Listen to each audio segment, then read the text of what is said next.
ప్రాకారాన్ని 52 రోజుల్లో కట్టాలని నిర్ణయించుకున్నాడు.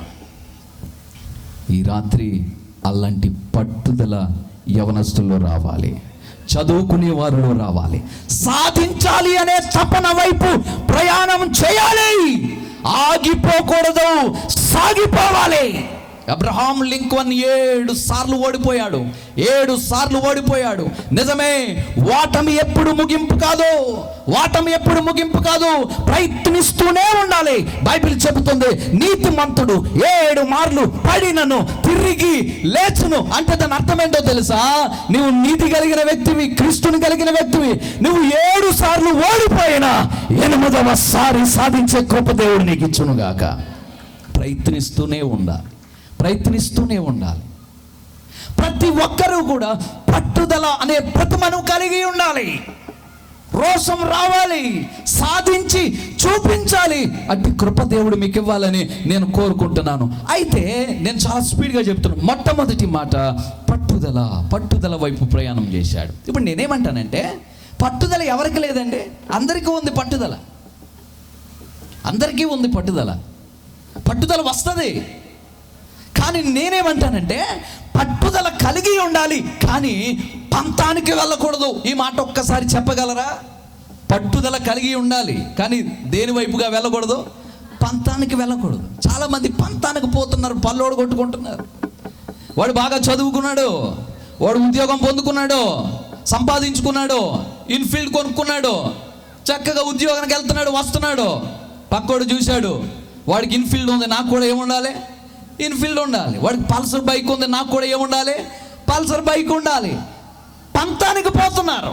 వాడు చదువుకుని ఉద్యోగాన్ని పొందుకుని కష్టపడిన సొమ్ముతో వాడు సంపాదించుకుంటే, ఈరోజు వాడిని చూసి కొంతమంది పంతానికి పోయి అమ్మ సూత్రాలు తాకట్టు పెట్టి, ఇంట్లో బంగారం తాకట్టు పెట్టి, డాక్యుమెంట్స్ తాకట్టు పెట్టి, ఇల్లు పట్టాలు తాకట్టు పెట్టి, పల్సర్ బండి కొనుక్కి, ఇన్ఫీల్డ్ బండి కొనుక్కొని వాడేదో చేశాడని వీడది చేసి పంతానికి పోయి నష్టపోతున్న వారు చాలా మంది ఉన్నారు. నెహెమ్యా పట్టుదలను తెచ్చుకున్నాడు, పంతానికి వెళ్ళలేదు. ఎవరో అన్నారు ఇల్లు కట్టలేవని. అందుకని ఒక 40 నుండి 50 లక్షలు అప్పు చేసి ఇల్లు కడతావా? తర్వాత అప్పులు పాలవుతావా? ఎవరో అన్నారు ఏదో జరగదని, ఆ మాత్రాన పంతానికి పోవాలా? ఈరోజు చాలా మంది పంతానికి పోతున్నారు. నెహెమ్యా పంతానికి పోలేదు. మరి ఏం చేశాడు? పట్టుదల వచ్చింది, కానీ చేతిలో ఏమి లేదో తెలుసా? పైసా లేదు. పెద్ద మందిరం కట్టాలని ఆశ ఉంది, చేతిలో పైస లేదు. పెద్ద ఇల్లు కట్టాలని ఆశ ఉంది, చేతిలో పైస లేదు. పెద్ద ఉద్యోగం సంపాదించాలని ఆశ ఉంది, కానీ చేతిలో చిల్లి కావలేదు. అలాంటి పరిస్థితిలో నెహెమ్యా ఏం చేశాడు? మనం అది చేయాలి. మొట్టమొదటి మాట, 1వ అధ్యాయము 4వ వచనం. 1 ఆ మాటలు విన్నప్పుడు పట్టుదల తెచ్చుకున్నాడు. 2వదిగా అతడు ఏం చేశాడో తెలుసా? 4వ వచనం. ఈ మాటలు వినినప్పుడు నేను కూర్చుండి ఏడ్చి దుఃఖముతో ఉపవాసముండి ఆకాశమందలి దేవునికి ప్రార్థన చేసి తిని, అంటే విజ్ఞాపన చేసి తిని. పట్టుదల ఉంది, పంతానికి పోలేదు, కానీ అతడు ఏం చేశాడో తెలుసా? ప్రార్థన చేశాను అనేటువంటి మాటలు మనం ఇక్కడ చూస్తున్నాం. దేవుని సన్నిధిలో అతడు ప్రార్థన చేశాడు, ప్రార్థనలో పొందుకున్నాడట. ఆ మాట చెప్పడానికి నేను చాలా ఇష్టపడుతున్నాను. పంతానికి పోలేదు, కానీ ప్రార్థనలో పొందుకోవడానికి ఇష్టపడ్డాడు. మీరు చాలా జాగ్రత్తగా గమనించాలి. ఇతడు చేసేది మామూలు పని కాదు. 52 రోజుల్లో ప్రాకారాలు కడతానని శపథం చేశాడు. చేతిలో చిల్లిగవ్వలేదు. అలాంటి పరిస్థితిలో అతడు ఏం చేశాడో తెలుసా? దేవుని పాదముల దగ్గర ఇంచుమించుగా 4 నెలలు, అక్కడ క్లీసేవు మాసం అని మనం చూస్తాం. ఒకసారి నెహెమ్యా గ్రంథము అతడు ఏం చేశాడండి? ఎన్ని నెలలు దేవుని సన్నిధిలో కనిపెట్టాడు. 1వ అధ్యాయము 1వ వచనము క్లీసేవు అనే మాట మనం అక్కడ చూస్తున్నాం. 2వ అధ్యాయము 1వ వచనములో నీసాను మాసము అని మనం చూస్తున్నాం. అంటే క్లీసేవు మాసము నుండి నీసాను మాసం వరకు 4 నెలలు, మధ్యలో 4 నెలలు. ఇతడు ఏం చేశాడో తెలుసా? 4 నెలలు దైవ సన్నిధిలో కనిపెట్టి ప్రార్థన చేశాడట.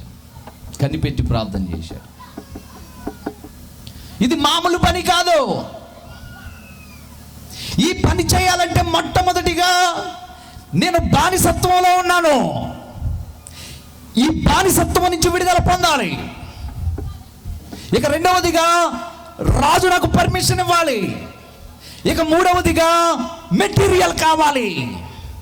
ఇక నాలుగవదిగా గొప్ప పని చేయాలి. ఇదంతా నా వల్ల జరిగే పని కాదు. ఇది ఒక వ్యక్తి చేసే పని కాదు. అలాంటప్పుడు అతడు ఏం చేశాడంటే ప్రభు పాదాలు దగ్గర 4 నెలలు కనిపెట్టి ప్రార్థన చేశాడట. ఎందుకు? దేవుని ఆలోచన కొరకు అని నేను అంటాను. ఏ ఆలోచన కొరకు? గట్టిగా చెబుదామా? దేవుని ఆలోచన. దేవుని ఆలోచనలు గంభీరములని దేవుని వాక్యం సెలవించుచున్నది. ఆయన అంటాడు, నేను నీకు ఆలోచన చెప్పదను అని అంటాడు. కీర్తన 33:11 ఒకసారి ఆ మాట చదువుదాం. కీర్తనల గ్రంథం 33:11 ఒక చక్కని మాట. యెహోవా ఆలోచన